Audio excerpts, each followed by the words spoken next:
നമസ്കാരം, ഞാൻ സിജു രാജൻ. കഴിഞ്ഞ കുറച്ച് കാലങ്ങളായിട്ട് വലിയൊരു മാറ്റം, സ്പെഷ്യലി കോവിഡിന് ശേഷം ആളുകൾ ബിസിനസ് ചെയ്യുന്ന രീതിയിൽ മാറ്റങ്ങൾ വന്നുകൊണ്ടിരിക്കുന്നുണ്ട്. ബിസിനസ് ചെയ്യുന്നവരുടെ എണ്ണം കൂടുന്നുണ്ട് ഡെഫിനറ്റ്ലി. അതിനോടൊപ്പം തന്നെ അവരുടെ ബിസിനസ് രീതി, ഒരു കാലത്ത് എല്ലാവരും ഒരേ ഫോർമാറ്റിലായിരുന്നു ബിസിനസ് ചെയ്തുകൊണ്ടിരുന്നത്. റീറ്റെയിൽ സെഗ്മെൻ്റ് ആണെന്നുണ്ടെങ്കിൽ അതിനൊരു ഫോർമാറ്റ് ഉണ്ട്, ഹോൾസെയിൽ രീതിയാണെങ്കിൽ അതിനൊരു ഫോർമാറ്റ് ഉണ്ട്. ആ ഒരു ഫോർമാറ്റ് ഫോക്കസ് ചെയ്തിട്ടായിരുന്നു, അല്ലെങ്കിൽ അത് ഫോളോ ചെയ്തിട്ടായിരുന്നു പലരും ബിസിനസ് ചെയ്തിരുന്നതെങ്കിൽ ഇന്ന് ആ ഫോർമാറ്റിനെ തെറ്റിച്ച് വലിയ രീതിയിൽ കസ്റ്റമൈസ് ചെയ്തുകൊണ്ട് വലിയ രീതിയിലുള്ള മാറ്റങ്ങൾ അവരുടെ ബിസിനസ്സിൽ അവർ വരുത്താനായിട്ട് നോക്കുന്നുണ്ട്, ബിസിനസ് ചെയ്യുന്ന രീതിയിൽ. അപ്പോൾ ഞങ്ങൾക്ക് വരുന്ന പല എൻക്വയറീസിലും ഇത്തരത്തിലുള്ളൊരു മാറ്റം ഞങ്ങൾക്ക് കാണാൻ കഴിയുന്നുണ്ട്.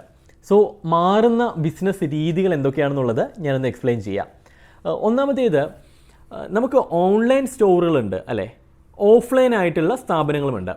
ഇത് രണ്ടും കമ്പൈൻ ചെയ്തിട്ടുള്ള രീതി നമുക്ക് വേണമെങ്കിൽ സീംലെസ് റീറ്റെയിൽ എന്നൊക്കെ വേണമെങ്കിൽ വിളിക്കാം. സീംലെസ് റീറ്റെയിൽ ഇപ്പം ലെൻസ് കാർട്ടൊക്കെ അവലംബിക്കുന്ന ഒരു രീതിയുണ്ട്.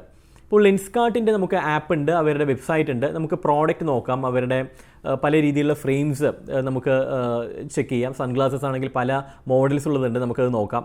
വേണമെന്നുണ്ടെങ്കിൽ നമുക്ക് തന്നെ നമ്മുടെ ഫോട്ടോ എടുത്ത് അതിൽ ഗ്ലാസ് സെറ്റ് ചെയ്ത് സ്പെക്സ് സെറ്റ് ചെയ്ത് നമുക്ക് നോക്കാം എത്രത്തോളം മാച്ചിങ് ആണെന്നുള്ളത്. അതിനുശേഷം നമുക്ക് അടുത്തുള്ള ഈ പറയുന്ന ലെൻസ് കാർട്ടിൻ്റെ ഷോറൂമിൽ ചെന്ന് കഴിഞ്ഞാൽ ആ പ്രോഡക്റ്റിൻ്റെ ഡമ്മീസ് നമുക്ക് കാണാൻ കഴിയും, നമുക്ക് വെച്ച് നോക്കാം എത്രത്തോളം എൻ്റെ മുഖത്ത് ചേരുന്നുണ്ട് എന്നുള്ളത്. അതിനുശേഷം നമ്മുടെ പവർ മറ്റു കാര്യങ്ങളെല്ലാം മെൻഷൻ ചെയ്ത് കഴിഞ്ഞാൽ ഉടനെ നമുക്ക് പ്രോഡക്റ്റ് കിട്ടത്തില്ല. നമുക്ക് വീട്ടിലേക്ക് കുറച്ച് ദിവസം, ഒരു 7 ദിവസം കഴിയുന്ന സമയത്ത് വീട്ടിലേക്ക് അവർ പ്രോഡക്റ്റ് ഡെലിവറി ചെയ്ത് തരും. അതായത് നമ്മൾ ആദ്യം ഇവരെ കണ്ടെത്തിയത് ഓൺലൈനിലായിരുന്നു. ഓൺലൈനിൽ നമ്മൾ ഇവരുടെ പ്രോഡക്റ്റ്സ് എല്ലാം നമ്മൾ നോക്കി, നമുക്ക് ഇന്ന പ്രോഡക്റ്റ് ഇഷ്ടപ്പെട്ടു, ഇത് എക്സ്പീരിയൻസ് ചെയ്യാനായിട്ട് നമ്മൾ ഇവരുടെ ഷോപ്പിലേക്ക് ചെന്നു. ഷോപ്പിലേക്ക് ചെന്ന് നമുക്കിത് വെച്ച് നോക്കി ഇത് എക്സ്പീരിയൻസ് ചെയ്യാൻ കഴിയും. നമ്മുടെ കണ്ണിലെ പവറൊക്കെ ചെക്ക് ചെയ്ത് നമുക്ക് വേണമെന്നുണ്ടെങ്കിൽ എക്സ്പീരിയൻസ് ചെയ്യാൻ കഴിയും. എക്സ്പീരിയൻസ് ചെയ്ത് ഇഷ്ടപ്പെട്ട് കഴിഞ്ഞാൽ നമ്മൾ ഓർഡർ പ്ലേസ് ചെയ്യുന്നു, നമ്മൾ ഓൺലൈനായിട്ട് പേയ്മെൻറ്റ് ചെയ്യുന്നു. പേയ്മെൻറ്റ് ചെയ്ത് കഴിഞ്ഞാൽ നമ്മുടെ വീട്ടിലേക്ക് ആ പ്രോഡക്റ്റ് എത്തുന്നു. That is offline online connect ചെയ്തിട്ടുള്ള ആ ഒരു രീതി നമുക്ക് സീംലെസ് റീറ്റെയിൽ എന്ന് വിളിക്കാൻ കഴിയും. ഇത്തരത്തിലുള്ള ഒരു ബിസിനസ് രീതിയിലേക്ക് ഇന്ന് പലരും എൻ്റർ ചെയ്യുന്നുണ്ട്. കാരണം ആളുകൾ ഷോപ്പിംഗ് എക്സ്പീരിയൻസ് ചെയ്യാൻ ആഗ്രഹിക്കുന്നുണ്ട്. ഓൺലൈനായിട്ട് പലപ്പോഴും നമ്മൾ ആരും ഡ്രസ്സ് പർച്ചേസ് ചെയ്യാൻ അങ്ങനെ ആഗ്രഹിക്കത്തില്ല. കാരണം നമ്മളിത് ഇട്ട് നോക്കിയിട്ടില്ല, മെറ്റീരിയൽ നല്ലതാണ് നമ്മൾ നോക്കിയിട്ടില്ല, നമുക്ക് കംഫർട്ടബിൾ ആയിട്ടുള്ളൊരു ഇതാണ് നോക്കിയിട്ടില്ല, സൈസ് കൃത്യമാണെന്ന് നമുക്ക് അറിയത്തില്ല. ഇപ്പോൾ ഷൂ പർച്ചേസ് ചെയ്യുകയാണെന്നുണ്ടെങ്കിലും ഇത്തരത്തിലുള്ള പ്രോഡക്ട്സ്, ഇത്തരത്തിലുള്ള പേഴ്സണൽ പ്രോഡക്ട്സ് നമ്മൾ പർച്ചേസ് ചെയ്യുന്ന സമയത്ത് ഉള്ള ഏറ്റവും വലിയ പ്രശ്നം, ഓൺലൈനായിട്ട് പർച്ചേസ് ചെയ്യുന്നതിലുള്ള ഏറ്റവും വലിയ പ്രശ്നം ഇതാണ്, നമുക്ക് എക്സ്പീരിയൻസ് ചെയ്യാൻ മാർഗ്ഗമില്ല. അപ്പോൾ ഇത്തരത്തിൽ എക്സ്പീരിയൻഷ്യൽ സ്റ്റോറുകൾ, ഔട്ട്ലെറ്റുകൾ വരുന്നതോടുകൂടി, അല്ലെങ്കിൽ അത്തരത്തിലുള്ള സ്ഥാപനങ്ങൾ വരുന്നതോടുകൂടി നമുക്ക് അവിടെ ചെന്ന് ആ പ്രോഡക്റ്റ് എക്സ്പീരിയൻസ് ചെയ്ത് നോക്കാം, ഓർഡർ കൊടുക്കാം, പർച്ചേസ് ചെയ്യാം. സോ ഈ സീംലെസ് റീറ്റെയിലേക്ക് പലരും എൻ്റർ ചെയ്യുന്നുണ്ട്. ഒന്നാമത്തേത്. രണ്ടാമത്തേത്, പണ്ടത്തെ കാലത്ത് എന്തെങ്കിലും ഒരു പേര് വെച്ചുകൊണ്ട് എന്തെങ്കിലും ഒരു ബിസിനസ് അങ്ങ് ആരംഭിക്കുന്നു, ആ ബിസിനസ് കുഴപ്പമില്ലാത്ത രീതിയിൽ മുന്നോട്ടേക്ക് പോകുന്നു. അധികം ആൾക്കാർ ബിസിനസ്സിലേക്കൊന്നും എൻ്റർ ചെയ്യുന്നില്ല. അതുകൊണ്ട് തന്നെ അവർക്ക് ഇതിലൊന്നും വലിയ പ്രശ്നമില്ല, എന്ത് പേര് വേണമെങ്കിലും വെച്ചിട്ട് ചെയ്യാം. പക്ഷേ ഇന്ന് അങ്ങനെയല്ല. ഇന്ന് ധാരാളം ആളുകൾ ബിസിനസ്സിലേക്ക് എൻ്റർ ചെയ്യുന്നുണ്ട്. പ്രത്യേകിച്ച് യങ്ങായിട്ടുള്ള പഠിച്ചുകൊണ്ടിരിക്കുന്ന വിദ്യാർത്ഥികൾ തന്നെ പലപ്പോഴും ബിസിനസ്സിലേക്ക് എൻ്റർ ചെയ്യുന്നുണ്ട്. അത് വളരെ പോസിറ്റീവായിട്ടുള്ളൊരു ഒരു കാര്യമാണ്. കാരണം സർക്കാർ ജോലിയിൽ നിന്നും, അല്ലെങ്കിൽ സർക്കാർ ജോലി സ്വപ്നം കണ്ട് നടക്കുന്ന ഒരു കാലം ഒരു പരിധിവരെ കഴിഞ്ഞു. ഇന്നും ഉണ്ട് ഡെഫിനറ്റ്ലി, ബട്ട് സ്റ്റിൽ അത് വളരെ കുറഞ്ഞു വരുന്നുണ്ട്. പലരും ഓൺടർപ്രണർഷിപ്പിലേക്ക് മാറുന്നുണ്ട്. അപ്പോൾ കോമ്പറ്റീഷൻ വർദ്ധിക്കുന്നുണ്ട്. വലിയ രീതിയിൽ കോമ്പറ്റീഷൻ വർദ്ധിക്കുന്നത് കൊണ്ട് തന്നെ ഈ IP protection, intellectual property protection ഇന്ന് പലരും വളരെ കാര്യമായിട്ട് എടുക്കുന്നുണ്ട്.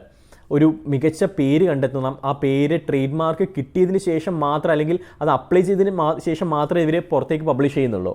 അപ്പോൾ അത്രത്തോളം വളരെ സൂക്ഷിച്ച് ഈ പറയുന്ന IP പ്രൊട്ടക്ഷൻ, കോപ്പിറൈറ്റ് ആണെന്നുണ്ടെങ്കിലും പാറ്റൻ്റ് ആണെന്നുണ്ടെങ്കിലും ടെക്നിക്കൽ പ്രോഡക്ട്സിനൊക്കെ ആണെന്നുണ്ടെങ്കിൽ പലരും പാറ്റൻ്റൊക്കെ എടുത്തതിന് ശേഷമാണ് ഈ പ്രോഡക്റ്റ് ജനങ്ങളിലേക്ക് എത്തിച്ചു കൊടുക്കുന്നത്. പല ഡിസൈൻസിനും ആൾക്കാർ കോപ്പിറൈറ്റ് എടുക്കുന്നുണ്ട്. അപ്പോൾ ഈ IP പ്രൊട്ടക്ഷൻ ഇന്ന് ഒരു ഇന്നെവിറ്റബിൾ ആയിട്ടുള്ളൊരു കാര്യമായിട്ട് ബിസിനസ്സിനകത്ത് മാറിക്കൊണ്ടിരിക്കുന്നുണ്ട്. Intellectual property protection, trade mark പോലുള്ള കാര്യങ്ങളെല്ലാം. കാരണം കോമ്പറ്റീഷൻ വർദ്ധിക്കുന്നു. ഈസി ആയിട്ട് ആൾക്കാർക്ക് നമ്മുടെ പ്രോഡക്റ്റിനെ കോപ്പി ചെയ്യാനായിട്ട് കഴിയും, ഡ്യൂപ്ലിക്കേറ്റ് പ്രോഡക്റ്റ്സ് ഇറക്കാനായിട്ട് കഴിയും. അത് നമ്മുടെ പ്രോഡക്റ്റിനെ വലിയ രീതിയിൽ ക്ഷീണം ചെയ്യും. അപ്പോൾ അതിനെ തടയാനായിട്ട് IP പ്രൊട്ടക്ഷൻ വലിയ രീതിയിൽ വളർന്നുകൊണ്ടിരിക്കുന്നുണ്ട്. മറ്റൊന്നാണ്, പ്രൊപ്രൈറ്റർഷിപ്പുകളുടെ എണ്ണം വളരെ വലിയ രീതിയിൽ കുറയുന്നതായിട്ട് കാണുന്നുണ്ട്. പ്രൊപ്രൈറ്റർഷിപ്പുകളുടെ എണ്ണം, ആളുകളെ പ്രൊപ്രൈറ്റർഷിപ്പ് ബിസിനസ്സുകൾ ഇന്ന് അധികം ചൂസ് ചെയ്യുന്നില്ല. ഓൾറെഡി പ്രൊപ്രൈറ്റർ ആയിട്ടുള്ള പലരും ഒന്നില്ലെങ്കിൽ അത് 1% കമ്പനി എന്ന് പറയുന്ന സ്ട്രക്ചറിലേക്കോ, അല്ലെന്നുണ്ടെങ്കിൽ ലിമിറ്റ് ചെയ്യാനായിട്ട് ഈ ലിമിറ്റഡ് കമ്പനി എന്ന് പറയുന്ന, അല്ലെങ്കിൽ ലിമിറ്റഡ് ലയബിലിറ്റി പാർട്ട്ണർഷിപ്പ് പോലെയുള്ള സ്ട്രക്ചറിലേക്ക് ആളുകൾ പതിയെ മാറുന്നുണ്ട്. അതിനുള്ള പ്രധാനപ്പെട്ട കാരണം ഇതൊരു സെപ്പറേറ്റ് ലീഗൽ എൻറ്റിറ്റി ആണെന്നുള്ളത് കൊണ്ട് തന്നെയാണ്. അതിന് പ്രത്യേക നിയമമുണ്ട്. അത് ലയബിലിറ്റി ലിമിറ്റഡ് ആണ്. നമ്മൾ എത്ര ഇൻവെസ്റ്റ് ചെയ്യുന്നു അത്രമാത്രം നമുക്ക് ബാധ്യത വരുന്നുള്ളൂ. ഞാൻ ഡീറ്റെയിൽ ആയിട്ട് പോകുന്നില്ല, കാര്യം ഇതിനെക്കുറിച്ച് ധാരാളം സംസാരിച്ചിട്ടുള്ളത് കൊണ്ട് തന്നെ. അപ്പോൾ സ്ട്രക്ചേർഡ് ബിസിനസ്സിലേക്ക് ആളുകൾ കൂടുതലായിട്ട് എൻ്റർ ചെയ്യുന്നുണ്ട്. പ്രൊപ്പറേറ്ററിൽ നിന്നെല്ലാം ആളുകൾ മാറുന്നുണ്ട്. അതൊരു പഴയ രീതിയായി മാറിക്കഴിഞ്ഞു. ഇന്ന് ഈവൻ ഗവൺമെൻറ് ആണെങ്കിലും പ്രൊമോട്ട് ചെയ്യുന്നത് അത്തരത്തിലുള്ള ബിസിനസ്സുകൾക്കാണ്. ഈവൻ സ്റ്റാർട്ടപ്പിൽ നിങ്ങൾ രജിസ്റ്റർ ചെയ്യണമെന്നുണ്ടെങ്കിലും നമുക്കൊരിക്കലും പ്രൊപ്പറേറ്റർഷിപ്പിന് രജിസ്റ്റർ ചെയ്യാൻ കഴിയത്തില്ല. ഒന്നില്ലെങ്കിൽ ഒരു പ്രൈവറ്റോ അല്ലെങ്കിൽ LLPയോ അല്ലാന്നുണ്ടെങ്കിൽ ഒരു പാർട്ട്ണർഷിപ്പ് ഫേമോ മറ്റോ ആയിട്ട് ചെയ്ത് കഴിഞ്ഞാൽ നമുക്ക് ഈ പറയുന്ന സ്റ്റാർട്ടപ്പ് ബിസിനസ്സിൽ പോലും നമുക്ക് രജിസ്റ്റർ ചെയ്യാനായിട്ട് കഴിയത്തുള്ളൂ. സ്റ്റാർട്ടപ്പ് ഇന്ത്യയിൽ രജിസ്റ്റർ ചെയ്യാൻ കഴിയത്തുള്ളൂ. അപ്പോൾ സ്ട്രക്ചേർഡ് ബിസിനസ് എന്ന് പറയുന്ന ആ ഒരു രൂപത്തിലേക്ക് ആളുകൾ മാറുന്നുണ്ട്. നിങ്ങൾക്ക് ഏത് ഫോർമാറ്റിലുള്ള കമ്പനിയാണ് ഉചിതം? നിങ്ങൾ നിശ്ചയിച്ച പേരിന് ട്രേഡ് മാർക്ക് കിട്ടുമോ? ഇത്തരത്തിലുള്ള സംശയങ്ങൾ തീർക്കുവാനും ഈ പറയുന്ന company registration, trade mark registration തുടങ്ങിയിട്ടുള്ള സേവനങ്ങൾക്കുമായിട്ട് കോൺടാക്ട് ചെയ്യുക 7012431293.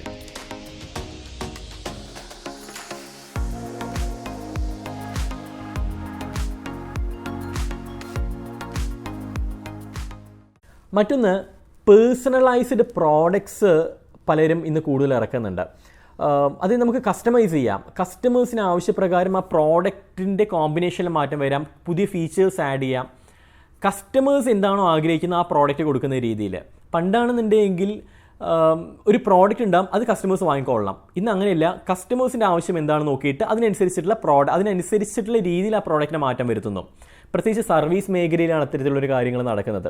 സർവീസ് മേഖലയിലായിക്കോട്ടെ, ഈ പറയുന്ന ഫുഡ് മേഖലയിലായിക്കോട്ടെ, ഭക്ഷണത്തിൻ്റെ മേഖലയിലായിക്കോട്ടെ, പേഴ്സണലൈസേഷൻ വലിയ രീതിയിൽ മാറുന്നുണ്ട്.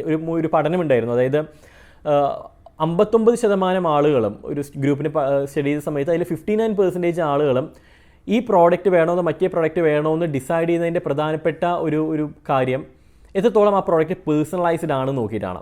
പേഴ്സണലൈസ് ചെയ്തിട്ടുള്ളൊരു പ്രോഡക്റ്റ് ആണെന്നുണ്ടെങ്കിൽ ആ പ്രോഡക്റ്റ് വാങ്ങാനായിരിക്കും ആളുകൾ കൂടുതലായിട്ട് ഇഷ്ടപ്പെടുന്നത്. കാരണം അവിടെ മറ്റുള്ള ആൾക്കാരുമായിട്ടൊരു കമ്പാരിസൺ വരുന്നില്ല.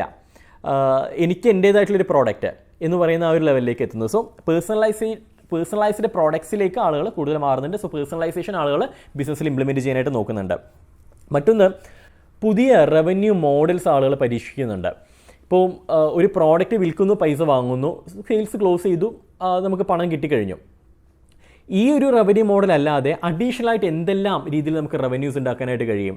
സബ്സ്ക്രിപ്ഷൻ മോഡൽ ഇന്ന് വലിയ രീതിയിൽ വളരുന്നുണ്ട്. സബ്സ്ക്രിപ്ഷൻ മോഡൽ, അതായത് ഞാനിത് എല്ലാ മാസവും സബ്സ്ക്രൈബ് ചെയ്യുന്നു, എനിക്ക് ആ പ്രോഡക്റ്റ്, അത് ഈവൻ റീറ്റെയിൽ ഔട്ട്ലെറ്റ്സ് വരെ സബ്സ്ക്രിപ്ഷൻ മോഡൽ സ്റ്റാർട്ട് ചെയ്തിട്ടുണ്ട്. കാരണം പല തന്ത്രങ്ങൾ ഉപയോഗിച്ചും നമുക്ക് ഈ സബ്സ്ക്രിപ്ഷൻ മോഡൽ, അതായത് വൺസ് കസ്റ്റമറെ കിട്ടിക്കഴിഞ്ഞാൽ എല്ലാ മാസവും കസ്റ്റമേഴ്സിൻ്റെ കയ്യിൽ നിന്ന് പണം നമുക്ക് ലഭിക്കുന്ന പോലെ. രണ്ട് രീതിയിലാണ് മെയിനായിട്ടുള്ള റവന്യൂസ് നമുക്ക് ജനറേറ്റ് ചെയ്യാൻ കഴിയും. ഒന്ന് ട്രാൻസാക്ഷൻ റവന്യൂ, മറ്റൊന്ന് റെക്കറിംഗ് റവന്യൂ. ട്രാൻസാക്ഷൻ റവന്യൂ, ഞാൻ നിങ്ങൾക്കൊരു പ്രോഡക്റ്റ് നൽകുന്നു, നിങ്ങൾ എനിക്ക് പൈസ തരുന്നു, ഡീല് ക്ലോസ് ചെയ്തു. റെക്കറിംഗ് റവന്യൂ എന്ന് വെച്ച് കഴിഞ്ഞാൽ എല്ലാ മാസവും എനിക്ക് കൃത്യമായിട്ടൊരു എമൗണ്ട് നിങ്ങൾ എനിക്ക് തന്നുകൊണ്ടിരിക്കുന്നു. അപ്പോൾ ബിസിനസ്സിനെ അടുത്ത ലെവലിലേക്ക് വളർത്തുന്ന ഈ റെക്കറിംഗ് റവന്യൂ ആണ്. ട്രാൻസാക്ഷൻ റവന്യൂ ബിസിനസ് നിലനിർത്തി കൊണ്ടുപോകും. സോ റെക്കറിംഗ് റവന്യൂ ഉണ്ടാക്കണമെന്നുണ്ടെങ്കിൽ അവിടെ ഈ പറയുന്ന സബ്സ്ക്രിപ്ഷൻ മോഡൽ പോലെയുള്ള കാര്യങ്ങൾ ഇംപ്ലിമെൻറ്റ് ചെയ്യേണ്ടതായിട്ട് വരും. അപ്പോൾ ഇത്തരത്തിൽ വ്യത്യസ്തമായിട്ടുള്ള റവന്യൂ സോഴ്സുകൾ, ഇപ്പം ഒരു പ്രോഡക്റ്റ് മാർക്കറ്റ് ചെയ്യുന്ന ഒരു വ്യക്തിയാണെന്നുണ്ടെങ്കിൽ ആ പ്രോഡക്റ്റുമായി ബന്ധപ്പെട്ടിട്ടുള്ള വീഡിയോസ് യൂട്യൂബിനകത്ത് അപ്ലോഡ് ചെയ്ത് അതിൽ നിന്ന് വരുമാനം നേടുന്നുണ്ട്. അതൊരു മറ്റൊരു റവന്യൂ സോഴ്സാണ്. ഇത്തരത്തിൽ മറ്റുള്ള കമ്പനീസുമായിട്ട് കൊളാബറേഷൻ ചെയ്തുകൊണ്ട് ഈ ചാനലിൽ വീഡിയോസ് ചെയ്തുകൊണ്ട് അത്തരത്തിൽ വരുമാനം ഉണ്ടാക്കുന്നുണ്ട്. അപ്പോൾ മൾട്ടിപ്പിൾ സോഴ്സസിലൂടെ വരുമാനം ഉണ്ടാക്കുന്ന ഒരു റവന്യൂ മോഡൽ. ഇത്തരത്തിൽ പുതിയ റവന്യൂ മോഡൽസിലേക്ക് ആളുകൾ എൻ്റർ ചെയ്യുന്നുണ്ട്. കാരണം എപ്പോഴും നമുക്ക് ഒരു വരുമാന സ്രോതസ് മാത്രം ആശ്രയിച്ചിരിക്കാൻ കഴിയത്തില്ല. ഫാമിലിയിലാണെങ്കിൽ നോക്കിക്കോളൂ, നിങ്ങൾക്ക് ഒരു വരുമാന സ്രോതസ് ഉള്ളൂ എന്നുണ്ടെങ്കിൽ കാരണം അത് നിലച്ചു കഴിഞ്ഞാൽ പിന്നീട് കുടുംബത്തിനെ മുന്നോട്ട് കൊണ്ടുപോകാനായിട്ട് നമുക്ക് വലിയ രീതിയിൽ ബുദ്ധിമുട്ടായിരിക്കും. സോ മൾട്ടിപ്പിൾ റവന്യൂ സോഴ്സസ് നോക്കേണ്ടത് അനിവാര്യമാണ്. അത്തരത്തിൽ മൾട്ടിപ്പിൾ റവന്യൂ സോഴ്സസ് ഇംപ്ലിമെൻറ്റ് ചെയ്യുന്ന സ്ഥാപനങ്ങൾ ഒരുപാട് നമ്മുടെ നാട്ടിൽ വളർന്നു വരുന്നുണ്ട്. അപ്പോൾ 5 കാര്യങ്ങൾ ഞാൻ പറഞ്ഞു. ഒന്ന്, സീംലെസ് റീറ്റെയിൽ അല്ലെങ്കിൽ ഓൺലൈൻ ഓഫ്ലൈൻ കമ്പൈൻ ചെയ്തിട്ടുള്ള റീറ്റെയിൽ സെഗ്മെൻറ്റ് വളരുന്നുണ്ട്. IP പ്രൊട്ടക്ഷൻ ഇന്ന് മിക്കവാറും ആളുകൾ ചെയ്യുന്നുണ്ട്. ഈവൻ ചെറിയ ബിസിനസ് പോലും IP പ്രൊട്ടക്ട് ചെയ്യുന്നുണ്ട്. ദാറ്റ് ഈസ് ട്രേഡ് മാർക്ക് പോലുള്ള കാര്യങ്ങൾ എടുക്കുന്നുണ്ട്. സ്ട്രക്ചേർഡ് ബിസിനസ്സിലേക്ക് ഈവൻ ഒരു വീട്ടിൽ പോലും, വീട്ടിൻ്റെ അഡ്രസ്സ് വെച്ചിട്ട് പോലും നിങ്ങളൊരു കമ്പനി ഫോം ചെയ്യാനായിട്ട് കഴിയും. അതുകൊണ്ട് തന്നെ കൂടുതൽ ആളുകൾ ഈ പറയുന്ന സ്ട്രക്ചേർഡ് ബിസിനസ്സിലേക്ക് എൻ്റർ ചെയ്യുന്നുണ്ട്. പേഴ്സണലൈസേഷൻ കൂടുതലായിട്ടും അവർ ഇംപ്ലിമെൻറ്റ് ചെയ്യുന്നുണ്ട്. പേഴ്സണലൈസ്ഡ് പ്രോഡക്ട്സ് അവർ ആളുകൾക്ക് കൊടുക്കുന്നുണ്ട്. ആൻഡ് ആൾസോ വ്യത്യസ്തമായിട്ടുള്ള റവന്യൂ മോഡൽ, പുതിയ revenue model, multiple revenue streams ആൾക്കാർ ഐഡൻറ്റിഫൈ ചെയ്യുന്നുണ്ട്. സോ ഇതെല്ലാമാണ് പുതിയ ബിസിനസ് രീതികളെന്ന് നമുക്ക് പറയാൻ കഴിയും. ഇതിനപ്പുറത്ത് എന്തെങ്കിലും നിങ്ങൾ ഐഡൻറ്റിഫൈ ചെയ്തിട്ടുണ്ടെങ്കിൽ ഡെഫിനറ്റ്ലി കമൻറ്റ് ബോക്സിൽ കമൻറ്റ് ചെയ്യുക. മറ്റൊരു വിഷയമായിട്ട് കാണാം. അതുവരെ Siju Rajan signing off. Good bye. ഒരു ലോഗോ ചെയ്തു കഴിഞ്ഞാൽ ബ്രാൻഡിംഗ് ആയോ? ഒരു വെബ്സൈറ്റ് ചെയ്തു കഴിഞ്ഞാൽ ബ്രാൻഡിംഗ് ആയോ? ഒരു പാക്കേജ് ഡിസൈൻ ചെയ്തു കഴിഞ്ഞാൽ ബ്രാൻഡിംഗ് ആയോ? ബ്രാൻഡ് എന്നാൽ ഒരു ഉൽപ്പന്നത്തെക്കുറിച്ചോ സ്ഥാപനത്തെക്കുറിച്ചോ ഒരു വ്യക്തി കേൾക്കുന്ന സമയത്ത് ആ വ്യക്തിയുടെ മനസ്സിലുണ്ടാകുന്ന പോസിറ്റീവായിട്ടുള്ള ഇമോഷനാണ്. ഈ ഇമോഷനെ ബേസ് ചെയ്തിട്ടാവണം ലോഗോവും വെബ്സൈറ്റും പാക്കേജ് ഡിസൈനും കോണ്ടന്റും ഇത്തരത്തിലുള്ള എല്ലാ കാര്യങ്ങളും നിർമ്മിക്കേണ്ടത്. എങ്കിൽ മാത്രമേ ലോങ് റണ്ണിൽ നിങ്ങൾക്ക് നിങ്ങളുടെ ബിസിനസ്സിനെ വളർത്താൻ കഴിയത്തുള്ളൂ. നിങ്ങൾക്കും ഒരു ബ്രാൻഡ് നിർമ്മിക്കാം.